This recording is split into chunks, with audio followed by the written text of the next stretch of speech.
22장 언제 악을 고통으로 갚아도 좋은가. 로마서 12장 9절부터 21절 말씀.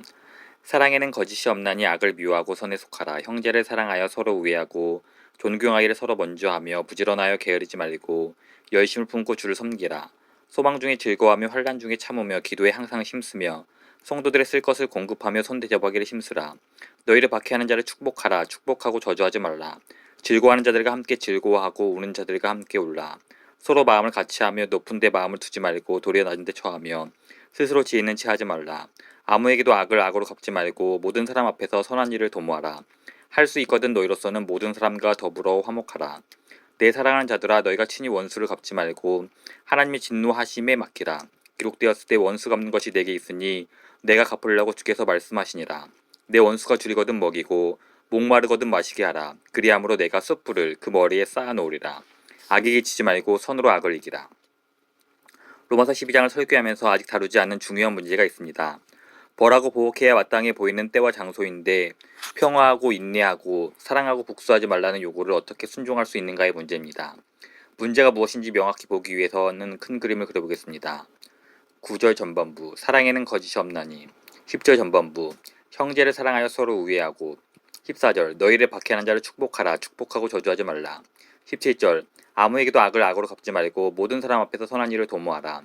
18절 후반부 모든 사람과 더불어 화목하라. 19절 내 사랑하는 자들아, 너희가 친히 원수를 갚지 말고 하나님의 진노하심에 맡기라. 20절 내 원수가 줄이거든 먹이고 목마르거든 마시게 하라. 21절 후반부 선으로 악을 이기라. 여기서 분명하고 일관된 내용은 원수를 사랑해야 한다는 것입니다. 사랑하는 원수에게 악을 악으로 갚지 않고 오히려 마음으로 축복하고 도움이 필요할 때 도움 줌으로써 그들이 마땅히 받을 자격보다 더 잘해주려는 것이라는 의미를 담고 있습니다.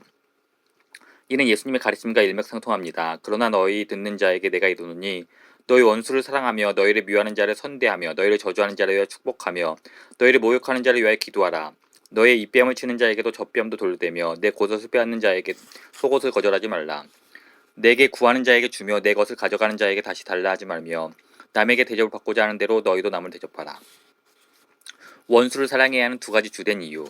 그리스도인이 이렇게 행해야 하는 두 가지 중요한 이유가 있습니다. 하나는 그렇게 할 때 하나님 되심의 일부 드러내기 때문입니다.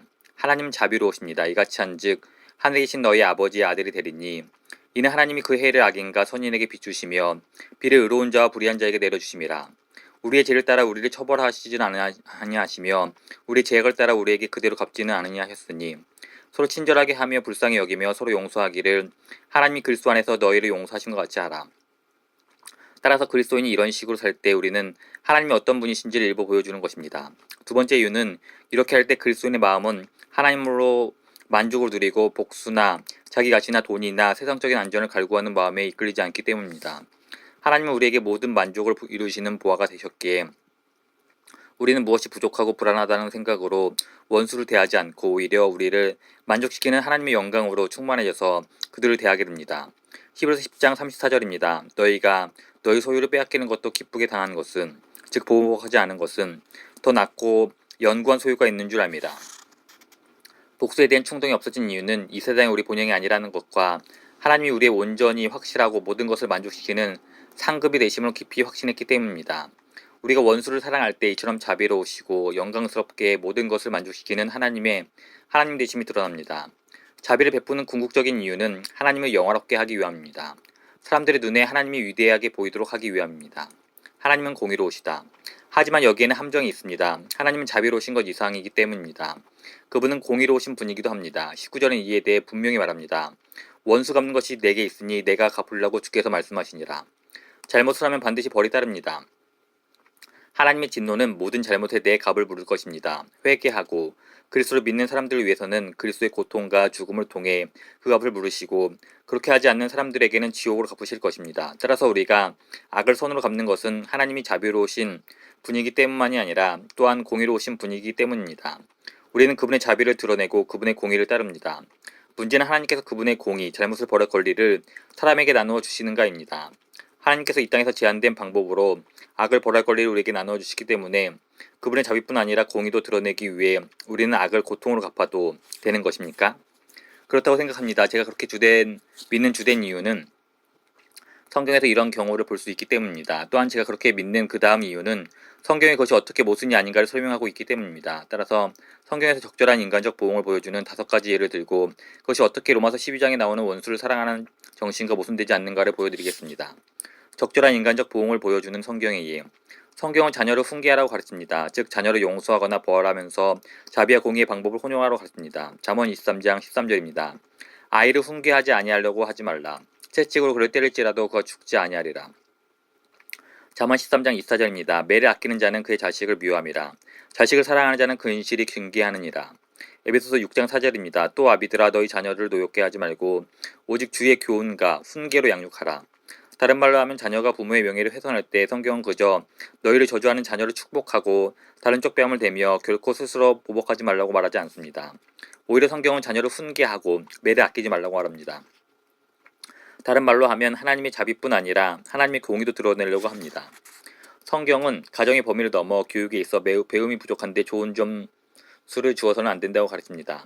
다른 말로 하면 교육을 평가하는 영역에서는 공의를 따라 절차를 밟아야 한다는 말입니다.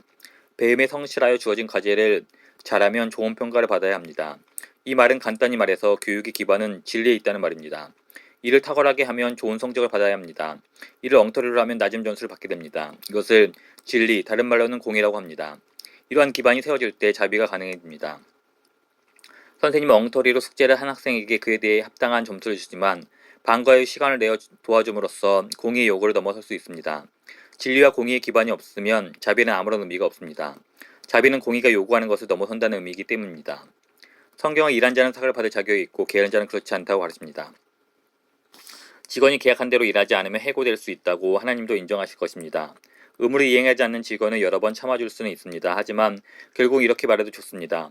돈을 지불하지 않고 물건을 가져가는 것이나 일하지 않고 임금을 받는 것은 하나님께서 정하신 경계 질서를 어기는 일입니다. 모두 도둑질입니다. 성경에서 그런 사례 중 하나가 데살로니가 후서에 나옵니다. 바울이 데살로니가 교회에 세운 지 얼마 안 되어 어떤 사람이 주의 날이 임박했다는 생각을 터뜨렸습니다.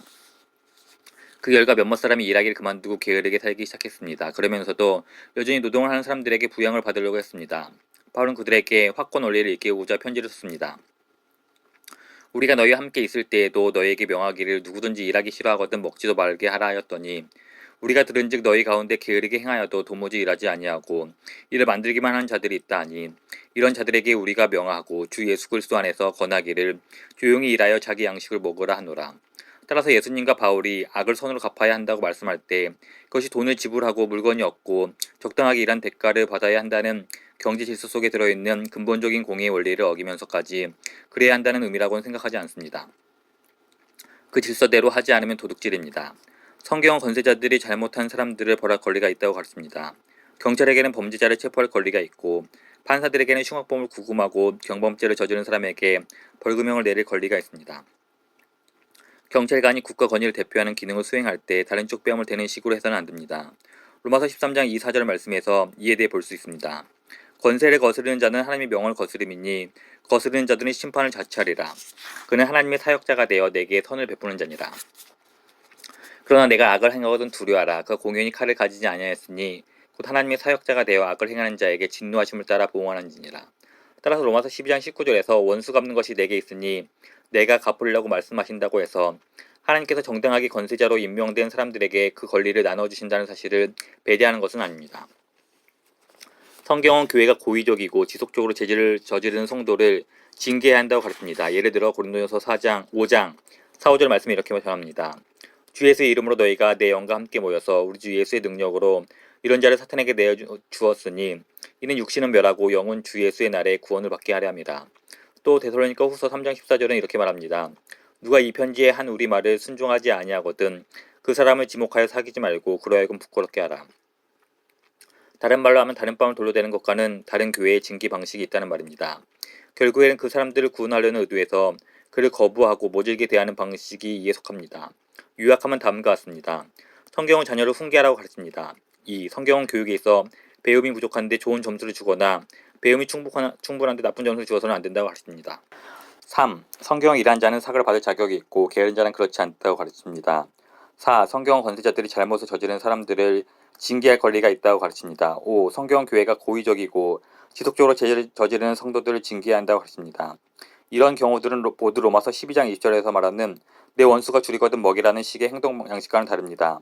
앞에서 말한 5가지 가르침의 요지는 그들이 받을 자격보다 더 잘 대하라는 것이 아니라 그들이 받을 자격대로 대하라는 것입니다. 그것이 공의입니다. 이 5가지 가르침을 사람들 사이에서 공의가 삶의 일부가 되어야 한다는 점을 강조합니다.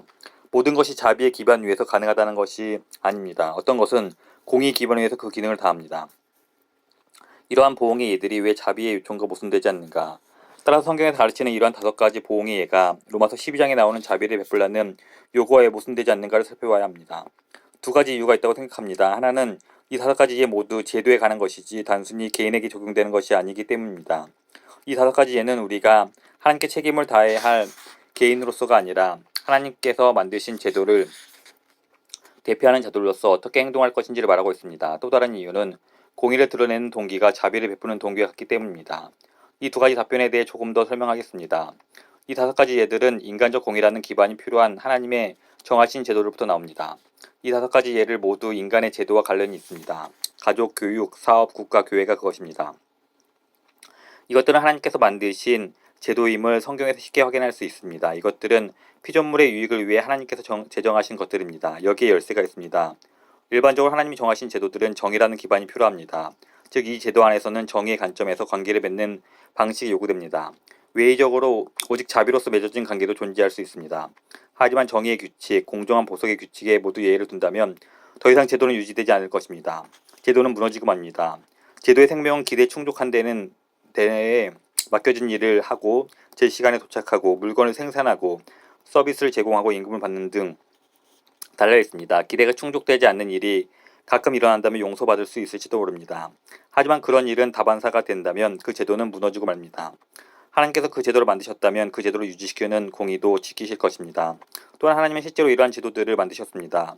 이 제도들은 하나님이 우주와 관계를 맺는 방식을 드러냅니다. 공의는 지켜져야 합니다. 따라서 우리가 이런 제도를 대표하거나 중요 자리를 맡았다면 공의의 관점에서 행동할 줄 알아야 합니다. 이렇게 하는 것이 2가지 장면에서 자비와 연결됩니다. 하나는 자비와 공의 모두 하나님에 대한 진리를 드러낸다는 점에서 그렇습니다. 그분은 자비로우시고 공의로우십니다. 그리고 2번째로는 이 제도들 안에서 공의의 기반이 서야 자비를 규정할 배경막이 세워집니다. 공의에 대한 기대가 없다면 그러한 기대들을 뛰어넘는 자비의 존재를 인식할 수 없을 것입니다. 자비와 공의 모두 같은 동기에서 흘러나와야 합니다. 이러한 공의의 방식이 왜 로마서 12장에서 요구하는 자비에 모순되지 않느냐에 대한 2번째 답변은 자비와 공의 모두 같은 동기에서 나오기 때문입니다. 자비의 행동이나 공의의 행동이 복수라는 두렵고 불만스럽고 탐욕적이며 안전하지 못한 마음에서 나와서는 안 됩니다. 오히려 이 두 행동은 하나님 안에서 깊이 안도하여 만족하는 마음에서 나와야 합니다. 그리고 하나님의 자비롭고 또한 공의로운 성품을 드러내기 즐거워하는 마음과 하나님의 권위에 복종하는 마음에서 흘러나와야 합니다. 우리는 개인적으로 자비를 베풀어야 한다는 요구도 하나님의 권위에 근거해야 하고 또한 제도의 일원으로서 공의를 보여야 한다고 요구할 때도 하나님의 권위에 기대해야 합니다. 두 경우 모두 우리의 목적은 하나님을 높이는 것이어야 합니다. 자비롭고 공의를 지키며 그리스도를 신뢰하라는 요구, 따라서 요약하면 다음과 같습니다. 하나님은 우리에게 자비를 베풀라고 악을 선으로 갚고 대적을 선에게 대하라고 하시고 이 모든 일을 통해 사람들에게 하나님이 어떤 분이신지 자비로우며 우리를 복수와 욕심과 두려움에서 자유롭게 하시는 분으로 드러내도록 요구하십니다. 또한 하나님은 우리의 공의를 붙들도록 하십니다. 이를 통해 다른 사람들에게 하나님이 어떤 분이신지를 자신이 공의로울 뿐 아니라 우리가 악한 의도 없이 공의를 행하도록 자유롭게 하시는 분 드러내도록 요청하십니다. 또한 하나님은 그 무엇보다 그리스도를 신뢰하라고 요구하십니다. 그분의 변화시키는 능력이 없다면 우리는 개인적으로 자비로우면서 동시에 제도의 일원으로서는 공의로운 존재가 되어야 한다는 이 애매한 경계를 잘 구분할 수 없기 때문입니다. 이 둘은 서로 중첩되기도 하고 뒤엉켜 있기도 해서 지혜의 길이 때로는 불명확합니다. 그러나 우리의 마음을 변화시키는 그리스도의 능력이 우리에게 얼마나 필요한지요. 우리에게 그리스도를 신뢰하라고 하시는 또 다른 이유는 우리 죄를 위해 그분이 대신 죽으신 일이 없이는 우리는 죄책감에 압도당할 수밖에 없고 마땅히 사랑해야 하지만 실패할 수밖에 없는 연약함으로 인해 삶이 마비될 것이기 때문입니다. 그러니 공의를 구하고 자비를 구하며 무엇보다 그리스도를 굳게 붙드십시오.